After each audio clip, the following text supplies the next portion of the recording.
हाय सांग माने आज फाइनाली बहु दिन अपेक्षा परे आम घर अगणार ब्रह्मकमल फूल फुटी जाइछि।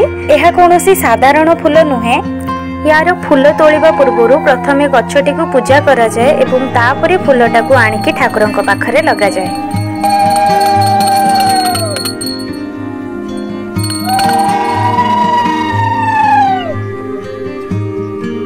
फूलटा फुटिबा पई बहुत दिन समय नहीं थाए।